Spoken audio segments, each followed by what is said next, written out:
হুম আহলুল হাদিস, আহলে হাদিসরা জান্নাতি দল। তিরমিজির মধ্যে লেখা আছে, সুনান তিরমিজি। এটা আমি তো আমার দলের পক্ষে দলিল দিয়ে দিলাম কি দিলাম না, কথা বলেন। তাই আমাদের একটাই কথা ভাই, আমাদের কোনো পীর নেই যে পীরের দিকে ডাকবো, কোনো দল নেই। আমাদের একটাই কথা, বা আল্লাহর কোরআন পড়েন, নবীর হাদিস পড়েন, পড়ার পরে যেটা হক আপনি সেটা মেনে নেন। কথা বুঝতে পারলেন না ভাইজান? আমি বলছি না যে আমার লেখা বই পড়লে আপনি হক পেয়ে যাবেন, বা আমার আমিরে জামাতের কাছে আপনি হক পাবেন, বা আমার একটা পীর আছে পীরকে মানেন হক পাবেন। আমরা এই দাঁত আলসা দিয়ে না, আমরা বলি কোরআন পড়েন, নবীর হাদিস পড়েন, তারপরে যেটা হক মনে করবেন সেটাই হক। ইনশাল্লাহ কোরআন হাদিস পড়লে আপনি গোমরা হবেন না। যারা বলছে কোরআন হাদিস পড়লে গোমরা হয়ে যাবে, এই হুজুরগুলো হচ্ছে ভণ্ড।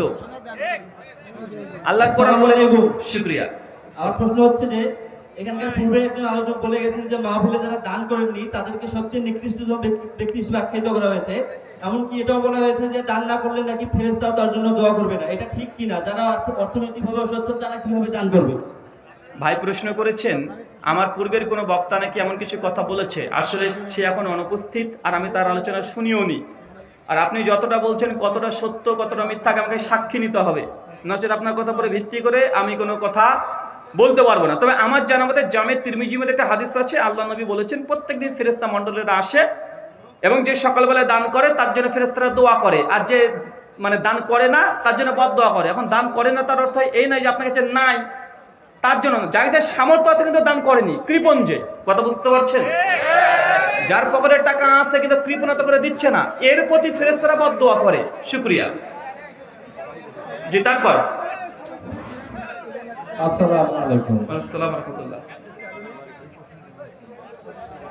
আমাদের আহলে হাদিসকে নিয়ে মাযহাবী ভাইয়েরা একটা মন্তব্য পেশ করেছে, সেটা হলো যে আমরা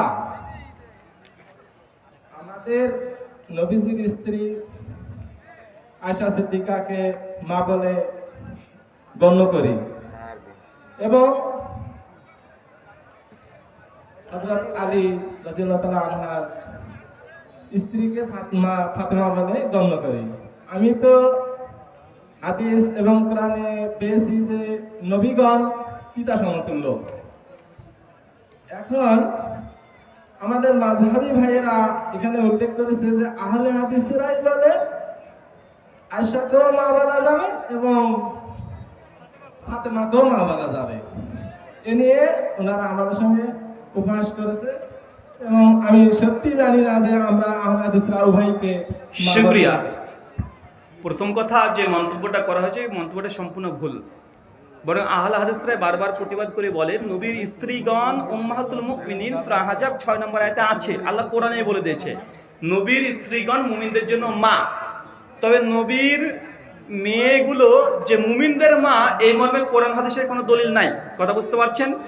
তা আমরা আহলে হাদিসরা বলিও না মা ফাতেমা, বরং তারাই বলে, আমরা বলি না। আমরা বলে সাইয়্যিদানা ফাতেমা রাদিয়াল্লাহু তাআলা আনহা, সাইয়্যিদা ফাতেমা রাদিয়াল্লাহু তাআলা আনহা, আমরা এই শব্দ বলি, আমরা বলি না মা ফাতেমা। বরং এটা আসলে চলে এসেছে শিয়াদের তরফ থেকে। কাদের তরফ থেকে? শিয়াদের তরফ থেকে। এখান থেকে বাংলাদেশি কিছু সুন্নিরা গ্রহণ করে নিয়েছে। আমরা ফাতেমা রাদিয়াল্লাহু তাআলা আনহাকে মা বলি না, তাই আমাদের উপরে অভিযোগ করাটা এটা অনর্থ। তবে কেউ যদি মেটাফরিক্যালি মা বলে সম্মানের দিক থেকে কোনো সমস্যা নেই, বলতে পারে। যেন একটা ছোট্ট মেয়ে এসেছে, আমি আম্মু তোমার নাম কি ভাই, বলি কি বলি না? কথা বলেন।